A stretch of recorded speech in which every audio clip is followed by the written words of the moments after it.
नमस्कार, स्वागत है आप सभी का न्यूज 21 में। मैं हूं आपके साथ उमंग माथुर और आप देख रहे हैं मॉर्निंग बुलेटिन। आइए बुलेटिन की शुरुआत करेंगे इस वक्त की कुछ प्रमुख खबरों के साथ। श्रीनाथ जी मंदिर के परिक्रमा मार्ग में शुक्रवार को एक बड़ा हादसा टल गया। मंदिर परिसर में स्थित भैरू जी मंदिर के पास पौराणिक छतरी का छज्जा अचानक टूटकर सड़क पर गिर गया। आपको बता दें, घटना के समय मार्ग पर आवाजाही चल रही थी, लेकिन गनीमत रही कि छज्जा किसी वाहन या श्रद्धालु पर नहीं गिरा, वरना गंभीर दुर्घटना हो सकती थी। प्रत्यक्षदर्शियों ने बताया कि यह परिक्रमा मार्ग हमेशा ही भीड़ भाड़ वाला रहता है। हादसे के बाद मौके पर कई लोग इकट्ठा हुए। स्थानीय होमगार्ड जितेंद्र वारी ने तुरंत छज्जे के गिरे पत्थरों को सड़क से हटाकर किनारे किया और आवागमन सुचारू कराया। लोगों ने मंदिर मंडल प्रशासन से मांग की है कि परिक्रमा मार्ग में स्थित इस प्रकार की जर्जर छतरियों और निर्माणों की तुरंत मरम्मत करवाई जाए ताकि किसी बड़े हादसे को रोका जा सके। नाथद्वारा से ब्यूरो रिपोर्ट। बेगू उपखंड क्षेत्र के पारसोली कस्बे के मोमिन मोहल्ले में जश्न ईद मिलादुन्नबी बारावफात के मौके पर धार्मिक आयोजन किया गया। इस दौरान देश में अमन चैन की दुआएं मांगी गई। आयोजनकर्ता वसीम मोहम्मद, बाबू इसहाक अली, यूनुस और लतीफ मंसारी ने लोगों को मिठाई खिलाकर जश्न मनाया। एडवोकेट नसीम पठान ने कार्यक्रम की जानकारी दी। सुरक्षा व्यवस्था को देखते हुए पारसोली थाना प्रभारी शिवराज राव अपनी टीम के साथ मौजूद रहे। कांस्टेबल प्रीतम, मनोज, सुनाराम और ललिता ने भी ड्यूटी संभाली। बेगू से मदन मीणा की रिपोर्ट।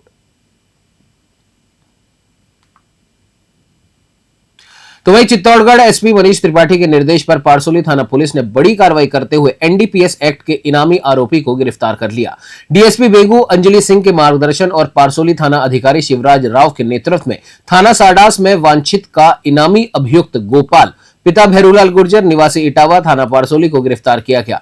अभियुक्त से पूछताछ और अग्रिम अनुसंधान जारी है। बेगू से मदन मीणा की रिपोर्ट।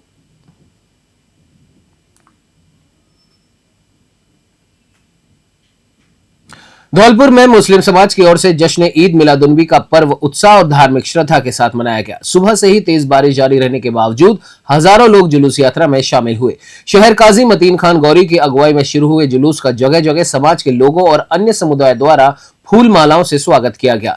इस अवसर पर धौलपुर के पूर्व विधायक बीएल कुशवाहा भी अपनी कोर टीम के साथ पहुंचे। उन्होंने मुस्लिम समाज के जिम्मेदार लोगों और जुलूस में शामिल प्रतिनिधियों का माला व साफा पहनाकर सम्मान किया। पूर्व विधायक कुशवाहा ने कहा कि ईद मिलादुन्नबी भाईचारे, इंसानियत और मोहब्बत का संदेश देती है। समाज को मिलकर आपसी सौहार्द और तरक्की की दिशा में कदम बढ़ाना चाहिए। धौलपुर का यह जुलूस पूरी तरह अमन, चैन और उत्साह के माहौल में संपन्न हुआ। धौलपुर से संजय कसाना की रिपोर्ट। भारत सरकार के नीति आयोग के सदस्य डॉक्टर वी के सारस्वत ने शुक्रवार को सपरिवार खाटू श्याम जी के दर्शन किए। मंदिर पुजारियों ने विधिवत पूजा अर्चना करवाई और मंदिर कमेटी की ओर से श्याम दुपट्टा ओढ़ाकर तथा चांदी का निशान भेंट कर उनका स्वागत किया। आपको बता दें, अगवानी में पटवारी रोहित शेपट और हरि सिंह भी प्रोटोकॉल में मौजूद रहे। दर्शन के बाद डॉक्टर सारस्वत छत्तीसगढ़ भवन में विश्राम हेतु पहुंचे और शनिवार सुबह दिल्ली के लिए प्रस्थान भी उन्होंने किया। इधर मंदिर परिसर में आपको बता दें, कलेक्टर मुकुल शर्मा के आदेशों की धज्जियां उड़ती नजर आई। 2 दिन पहले ही जिला प्रशासन ने मंदिर क्षेत्र में कांच की शीशी पर रोक लगाने के निर्देश दिए थे, लेकिन इसके बावजूद शुक्रवार को चौखट पर बड़ी संख्या में भक्त प्रसाद, फूल और इत्र से भरी कांच की शीशियां चढ़ाते और फेंकते नजर आए। मंदिर क्षेत्र में ये शीशियां अब भी धड़ल्ले से बिक रही हैं। स्थानीय श्रद्धालुओं ने प्रशासन से सख्ती बरतने और कलेक्टर के आदेशों को प्रभावी ढंग से लागू करने की मांग की है। खाटू श्याम जी से दुर्गा सिंह कुमावत की रिपोर्ट। चलिए बढ़ते अगली खबर की ओर। आपको बता दें कि हनुमानगढ़ जिले के रावतसर कस्बे में स्थानीय रामलीला मैदान में चल रहा 11वां गणेश महोत्सव श्रद्धा और आस्था का केंद्र बना हुआ है।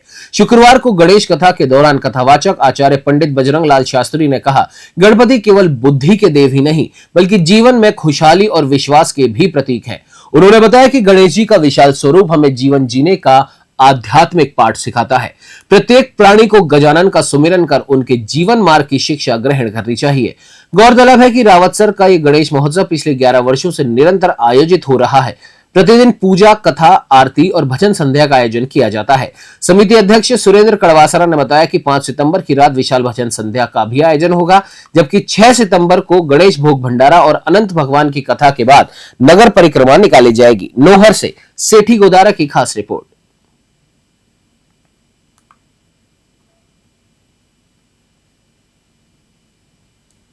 बढ़ते अगली खबर की ओर। आपको बता दें, पंचायत समिति सभागार डीग में शुक्रवार को प्रभारी सचिव श्रवण कुमार की अध्यक्षता में जिला स्तरीय अधिकारियों की बैठक का आयोजन किया गया। इस बैठक में जिला कलेक्टर डीग उत्सव कौशल मौजूद रहे, जबकि ब्लॉक स्तर के अधिकारी वीसी के माध्यम से जुड़े। बैठक में गांव चलो शहर चलो अभियान, सहकार सदस्यता अभियान सहित विभिन्न योजनाओं पर विस्तार से चर्चा हुई। प्रभारी सचिव ने शिविरों का व्यापक प्रचार प्रसार, जनप्रतिनिधियों की सहभागिता और पात्र व्यक्तियों को 100% लाभ दिलाने के निर्देश दिए। स्वास्थ्य शिविर, आयुष्मान कार्ड वितरण, टीबी मुक्त अभियान और यूनिक आईडी जैसी गतिविधियों को भी अभियानों में शामिल करने की बात कही। प्रभारी सचिव ने पंचगौरव योजना की समीक्षा करते हुए बताया कि डीग जिले के पंचगौरव मार्बल मूर्ति, अर्जुन कुश्ती, डीग महल और सरसों को बढ़ावा देकर स्थानीय क्षमताओं और रोजगार को प्रोत्साहन दिया जाएगा। डीग महल को दिल्ली के प्रमुख स्थानों पर प्रचारित करने और डीग को आगरा, जयपुर, दिल्ली गोल्डन ट्रायंगल से जोड़ने के प्रयास पर भी जोर दिया गया। डीग से पंकज शर्मा की रिपोर्ट। तो वहीं टोडा भीम विधानसभा क्षेत्र के ग्राम करीरी, गाजीपुर, गोपालपुरा खेड़ी और मेरड़ा में महवा विधायक राजेंद्र मीणा ने शुक्रवार को अतिवृष्टि प्रभावित इलाकों का दौरा किया। आपको बता दें, विधायक मीणा ने ट्रैक्टर में सवार होकर प्रभावित क्षेत्रों का निरीक्षण किया और स्थानीय लोगों से मिलकर उनकी समस्याएं भी सुनी। उन्होंने पीड़ित परिवारों को हर संभव मदद और शीघ्र समाधान का आश्वासन दिया। उन्होंने कहा कि इस कठिन समय में किसी को भी असुविधा न हो, ये हमारी जिम्मेदारी है। जनसेवा और हर जरूरतमंद तक सहायता पहुंचाना ही मेरा प्रथम कर्तव्य है। निरीक्षण के दौरान डिप्टी मुरारीलाल मीणा, पीडब्ल्यूडी विभाग के एक्सीएन कमलेश मीणा और भाजपा नेता अभिषेक नारेड़ा भी साथ रहे। टोडा भीम से भगवान जांगीड़ की रिपोर्ट।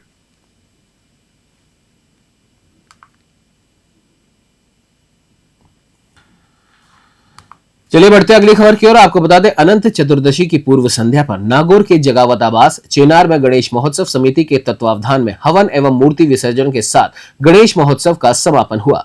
पंडित मधुसूदन शास्त्री के मार्गदर्शन में मंत्रोच्चार के बीच हवन एवं पूजन का कार्य संपन्न हुआ। समिति के संयोजक लोकेश टाक ने कहा कि भगवान गणेश का प्रत्येक अंग जीवन जीने की कला सिखाता है। बड़ा सोचो, धैर्य से सुनो, कम बोलो और सहिष्णु रहो। महोत्सव के दौरान दौड़, रस्साकशी, गेंद खो, नृत्य, मेहंदी और म्यूजिकल चेयर जैसी प्रतियोगिताएं भी आयोजित हुई, जिनमें बच्चों और महिलाओं ने बढ़ चढ़कर हिस्सा लिया।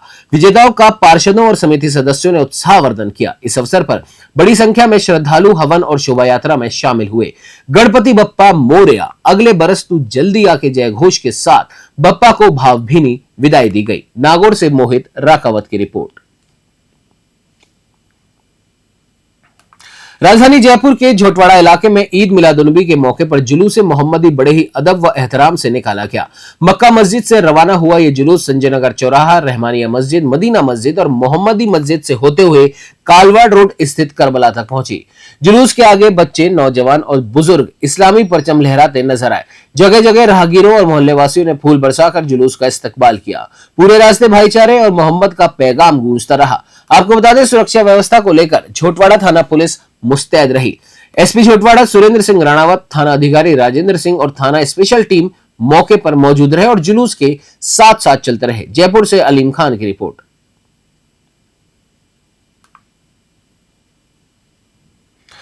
मेड़ता सिटी के नवल सागर क्षेत्र में शुक्रवार को 33 केवी विद्युत लाइन का तार टूट जाने से नवल सागर, आकेली, गणेशपुरा, डांगावास सहित कई गांवों में बिजली आपूर्ति ठप हो गई। अचानक बिजली गुल होने से ग्रामीणों को भारी परेशानी का सामना करना पड़ा। आपको बता दें, विद्युत विभाग के अधिशासी अभियंता राम जीवन जाखड़ के निर्देश पर एईएन तरुण कुमार खत्री की मौजूदगी में मरम्मत कार्य शुरू किया गया, मगर क्षेत्र में भारी जल भराव के कारण विद्युत पोल तक पहुंचना कार्मिकों के लिए चुनौती साबित हुआ। हालात गंभीर होने पर विभागीय कर्मचारी जान जोखिम में डालकर नौका के सहारे पोल तक पहुंचे और सुधार कार्य शुरू किया। इस दौरान दुर्गालाल मीणा, अंकित गोदारा, चेनाराम, जीतू जांगीड़, भवानी भाटी, भवानी सिंह, जीतू उदावत, महावीर और कैलाश प्रजापत मौके पर मौजूद रहे। एईएन तरुण कुमार खत्री ने अपील की कि बरसात के मौसम में आम जन विद्युत पोल से दूरी बनाए रखें और कहीं भी तार टूटने पर तुरंत विभाग को सूचित करें ताकि समय पर आपूर्ति बहाल की जा सके। मेड़ता सिटी से सुशील दिवाकर की रिपोर्ट। तो वहीं मेहंदीपुर बालाजी में मारुति नंदन वाली गली के पास मेन मार्केट में कल देर शाम ईंट से भरी ट्रॉली के भार से सीवरेज लाइन के चैम्बर का लोहे का जाल धंस गया। जाल क्षतिग्रस्त होने से राहगीरों और दुपहिया वाहन चालकों को भारी परेशानी का सामना करना पड़ रहा है। आपको बता दें, स्थानीय लोगों ने आशंका जताई कि यदि समय रहते मरम्मत नहीं हुई तो कभी भी बड़ा हादसा यहां हो सकता है। एहतियात के तौर पर लोगों ने जाल के आसपास बांस बदली लगाकर चेतावनी व्यवस्था बनाई है। फिलहाल चैम्बर को दुरुस्त करने के लिए प्रशासनिक कार्रवाई का इंतजार कॉलोनी वासियों को है। मेहंदीपुर बालाजी से भरत सिंह राजपूत की रिपोर्ट।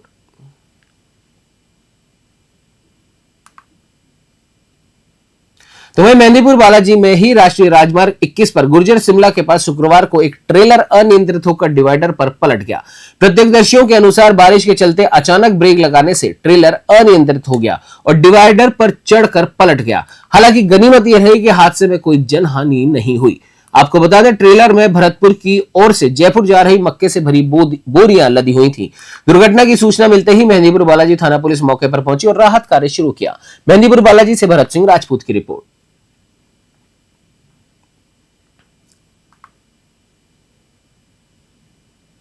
बढ़ते अगली खबर की ओर। आपको बता दें, पोखरण से खबर है, जहां हर साल की तरह इस वर्ष भी दावत इस्लामी के डिपार्टमेंट गरीब नवाज रिलीफ फाउंडेशन की ओर से शनिवार को फल वितरण कार्यक्रम का आयोजन किया गया। 1500 साल जश्न ईद मिलादुन्नबी के उपलक्ष्य में यह कार्यक्रम पोखरण के अस्पताल और उप कारागृह में आयोजित हुआ। कार्यक्रम के दौरान अस्पताल में भर्ती मरीजों से मुलाकात कर उनकी कुशलक्षेम पूछी गई और उन्हें शीघ्र स्वस्थ होने की दुआ भी की गई। साथ ही उप कारागृह में कैदियों को भी फल वितरित किए गए। इस अवसर पर जिला निगरान सिद्दीक साहब, उबैदुल्ला सिद्दीक खान, महबूब खान, बहादुर खान, तहजीब खान, हाजी महमूद खान, दिलबर खिलजी समेत कई पदाधिकारी मौजूद रहे। सभी ने मरीजों और कैदियों के बेहतर स्वास्थ्य और उज्जवल भविष्य की शुभकामना की। पोखरण से भूपेंद्र राणा की रिपोर्ट।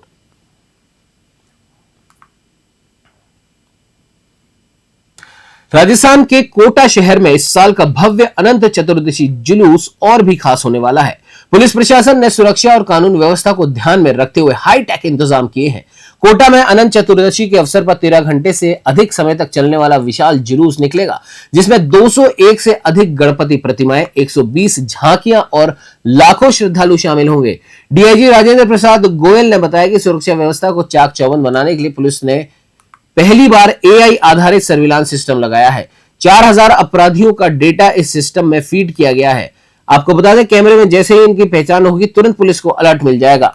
साथ ही साथ सिटी एसपी तेजस्विनी गौतम ने बताया कि इस बार सीसीटीवी कैमरे को एआई सॉफ्टवेयर से जोड़ा गया है। साथ ही जुलूस के दौरान शहर में हर गतिविधि पर नजर रखने के लिए एक कंट्रोल रूम का भी निर्माण किया गया है। कोटा से कामेंदु जोशी की रिपोर्ट। पूरी जो फोर्स लग रही है, जैसा कि आपको अभी बताया गया था, 3549 3549 अधिकारी व कर्मचारी इस पूरी व्यवस्था के लिए लगाए गए हैं और करीब 500 अधिकारी व कर्मचारियों का हमने रिजर्व रखा है। इसके अलावा जगह जगह ड्रोन की व्यवस्था की गई है। रूफटॉप के अलावा वॉच टावर, 13 वॉच टावर भी लगाए गए हैं। सीसीटीवी कैमरे रखे गए हैं, जिनमें इस बार स्पेशल व्यवस्था ये की गई है कि अगर पूर्व में कोई आपराधिक रिकॉर्ड का व्यक्ति उस पूरे जुलूस में कहीं भी नज़र आएगा तो वो तुरंत उसका फेस को आइडेंटिफाई करेगा और कंट्रोल रूम को उसकी इत्तला मिल जाएगी। तो ये एक अनूठा प्रयोग इस बार किया गया है। आप में से जैसा एक ने किसी ने पूछा कि टाइमिंग का क्या रहेगा, आप समझते हैं कि जहाँ लाखों की भीड़ होती है, हो सकता है कि 1 बजे दिया तो उसका 1:15 बज जाए, लेकिन जो आयोजन करता है उस संदर्भ में जो आपने बताया, इस बिंदु पे हमारी उनसे विस्तृत चर्चा हो चुकी है। उनके कार्यकर्ता और हमारे पुलिस अधिकारी मिलकर ये प्रयास करेंगे कि जिसको जिन पॉइंटों पे अखाड़ा का प्रदर्शन करना है वो अपना एक निर्धारित समय से उस जगह से आगे बढ़ जाए। पूरी जो फोर्स लग रही है। तो वहीं आपको बता दें, यूडीएच मंत्री झाबर सिंह खर्रा ने अपने 2 दिवसीय श्री माधोपुर दौरे की शुरुआत शुक्रवार को की। ग्रामीण अंचल से लेकर शहरी क्षेत्रों तक मंत्री ने कई विकास कार्यों की सौगात दी। रेलवे स्टेशन स्थित हनुमान मंदिर में दर्शन के बाद मंत्री ने चौपड़ बाजार में आयोजित जनसभा को संबोधित किया। उन्होंने शहरवासियों को रींगस श्री माधोपुर 4 लेन, सीवरेज लाइन चरण 2, अमृत 2.0 योजना से पेयजल आपूर्ति, 2 प्रवेश द्वार और नेचर पार्क जैसी योजनाओं की सौगात दी। इसके अलावा पीएम श्री राजकीय विद्यालय में बने बालिका छात्रावास का लोकार्पण भी किया गया। बारिश के कारण सभी शिलान्यास और लोकार्पण पट्टिकाओं का उद्घाटन एक ही मंच से किया गया। मंत्री खर्रा ने मंच से घोषणा की कि श्री माधोपुर को जल्द ही सैटेलाइट टाउन और एक और नेचर पार्क दिया जाएगा। उन्होंने कहा कि विकास कार्यों के लिए धन की कोई कमी नहीं आने दी जाएगी। कार्यक्रम में प्रधान शंकरलाल यादव, पालिकाध्यक्ष हरि नारायण महंत, अजय सिंह खर्रा, एसडीएम तहसीलदार समेत बड़ी संख्या में कार्यकर्ता और आमजन मौजूद रहे। श्री माधोपुर से रविकांत अग्रवाल की रिपोर्ट। तो वहीं बसपा उपखंड और नगरपालिका क्षेत्र के लोगों के लिए रेलवे स्टेशन पर मूलभूत सुविधाओं का अभाव एक बड़ी परेशानी बनता जा रहा है। बसपा रेलवे स्टेशन से रोजाना हजारों यात्री सफर करते हैं। इनमें आम नागरिक, रोजगार के लिए बाहर जाने वाले युवा और सरकारी कर्मचारी बड़ी संख्या में शामिल हैं। इसके बावजूद स्टेशन पर कई ट्रेनों का ठहराव नहीं है। स्थानीय लोगों ने कई बार ज्ञापन सौंपकर मांग उठाई, लेकिन आज तक समस्या जस की तस है। यात्री अब न्यूज 21 चैनल के माध्यम से रेल मंत्री से गुहार लगा रहे हैं कि बसवा रेलवे स्टेशन पर ट्रेनों का ठहराव सुनिश्चित किया जाए। बसवा से गुमान मीणा की रिपोर्ट।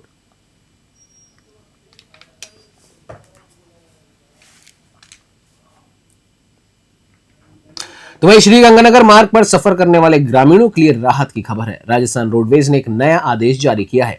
आपको बता दें, रायसिंह नगर श्रीगंगानगर रोड पर अब गांव 21 पीएस में राजस्थान रोडवेज की बसों का ठहराव होगा। ग्राम पंचायत 22 पीएस सरपंच मिट्टू सिंह की पहल और ग्रामीणों की लगातार मांग पर यह आदेश जारी किया गया।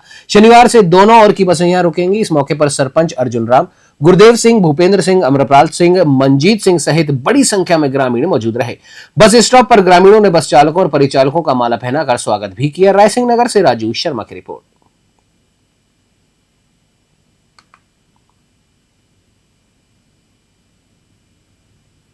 ਜੀ ਨਮਸਕਾਰ ਜੀ। ਬਾਈ ਪੀਐਸ ਤੋਂ ਪਿੰਡ ਤੋਂ ਬੋਲਦਾ ਜੀ। ਸਾਡੇ ਪਿੰਡ ਦੇ ਸਰਪੰਚ ਸਾਹਿਬ ਬਾਈ ਪੀਐਸ ਦੇ ਮਿੱਠੂ ਸਿੰਘ ਜੀ, ਸਾਡੇ ਪਿੰਡ ਦੇ ਸਭ ਤੋਂ ਵੱਡੀ ਸਮੱਸਿਆ ਇਹ ਸੀ, ਸਾਡੇ ਰਾਜਸਥਾਨ ਰੋਡਵੇਜ਼ ਦੀ ਬੱਸਾਂ ਨਹੀਂ ਰੁਕਦੀਆਂ ਸੀ, ਜਿਸ ਕਰਕੇ ਗ੍ਰਾਮੀਣਾਂ ਨੂੰ ਆਉਣ ਜਾਣ ਵਾਸਤੇ ਬਹੁਤ ਪਰੇਸ਼ਾਨੀ ਹੁੰਦੀ। ਪਿੱਛੇ ਅੱਡੇ ਤੇ ਦੂਰ ਲਾਉਂਦੇ ਸੀ ਤੋਂ ਉੱਤਰ ਕੇ ਆਉਣਾ ਪੈਂਦਾ। ਗਰਮੀ 'ਚ ਬਹੁਤ ਦਿੱਕਤਾਂ, ਲੇਡੀਜ਼ ਨੂੰ ਬਹੁਤ ਦਿੱਕਤਾਂ ਹੁੰਦੀ ਸੀ। ਇਸ ਦੇ ਉਪਰਾਲੇ ਸਾਡੇ ਪਿੰਡ ਨੇ ਔਰ ਸਾਡੇ ਸਰਪੰਚ ਸਾਹਿਬ ਨੇ ਉਪਰਾਲਾ ਕੀਤਾ। ਉਸ ਵਾਸਤੇ ਬੱਸਾਂ ਦਾ ਅੱਜ ਸਾਡਾ 21 ਪੀਐਸ ਦਾ ਅੱਡਾ ਮਨਜ਼ੂਰ ਹੋਇਆ ਔਰ 21 ਪੀਐਸ ਦੇ ਨਾਲ 10 ਪੀਐਸ 11 ਪੀਐਸ 2-3 ਪਿੰਡਾਂ ਨੂੰ ਸਾਡੇ ਪਿੰਡ ਨੂੰ ਫਾਇਦਾ ਹੋਇਆ ਔਰ ਅਸੀਂ ਇਸ ਕਰਕੇ ਬਹੁਤ ਧੰਨਵਾਦ ਕਰਦੇ ਹਾਂ ਰਾਜਸਥਾਨ ਰੋਡਵੇਜ਼ ਦਾ ਔਰ ਸਾਡੇ ਸਰਪੰਚ ਸਾਹਿਬ ਦਾ ਔਰ ਸਾਡੇ ਪਿੰਡ ਦੇ ਸਾਰੇ ਗ੍ਰਾਮ ਵਾਸੀਆਂ ਦਾ। 10 ਪੀਐਸ ਵਾਲੇ ਸਰਪੰਚ ਸਾਹਿਬ ਔਰ ਸਾਰੇ ਦਾ ਅਸੀਂ ਸਭ ਗ੍ਰਾਮੀਣਾਂ ਦਾ ਰਲ ਮਿਲ ਕੇ ਸਭ ਦਾ ਸਵਾਗਤ ਔਰ ਬਹੁਤ ਹੀ ਵੱਡਾ ਆਭਾਰ ਵਿਅਕਤ ਕਰਦੇ ਹਾਂ ਔਰ ਸਭ ਤੋਂ ਵੱਡਾ ਆਭਾਰ ਅਸੀਂ ਵਿਅਕਤ ਕਰਦੇ ਹਾਂ ਰਾਜਸਥਾਨ ਰੋਡਵੇਜ਼ ਦਾ, ਜਿਨ੍ਹਾਂ ਨੇ ਸਾਡੀ ਜਿਹੜੀ ਮੰਗ ਹੈ ਉਹਨੂੰ ਪੂਰਾ ਕੀਤਾ। ਉਹ ਸਾਰੇ बढ़ते अगली खबर की ओर। आपको बता दें, राजसमंद जिले के चारभुजा क्षेत्र में मूसलाधार बारिश ने हालात बिगाड़ दिए हैं। कई सड़कों पर जल भराव और पुलिया पर तेज बहाव देखने को मिला। चारभुजा से पड़ासली रोड भारी बारिश के चलते बंद हो गई। क्षेत्र का सबसे बड़ा मेवाड़िया तालाब ओवरफ्लो हो गया है, जिससे मोरना चौराहे की पुलिया पर पानी गुजर रहा है। तो वहीं भोपजी की भागल स्थित स्टेट हाईवे पर भी पुलिया से पानी उफान मार रहा है। सुबह 6 से 10 बजे तक हुई जोरदार बारिश के बाद गोमती नदी में पानी की आवक तेज हो गई। नदी के रास्ते में आने वाली पुलियाएं ओवरफ्लो हो रही हैं। प्रशासन ने लोगों से अपील की है कि तेज बहाव के दौरान किसी भी स्थिति में पुलिया पार करने की कोशिश न करें। चारभुजा से ब्यूरो रिपोर्ट।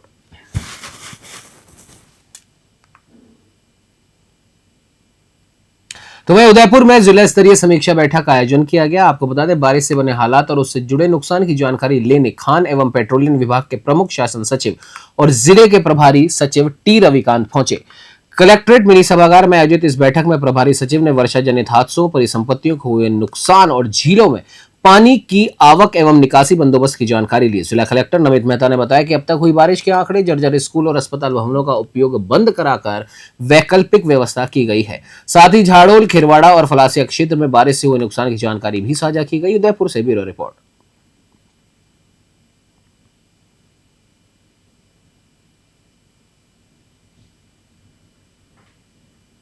इस बुलेटिन में फिलहाल इतना ही। देश प्रदेश की तमाम ताजा तरीन खबरों की जानकारी के लिए आप बने रहिए हमारे साथ और देखते रहिए न्यूज़ 21। नमस्कार।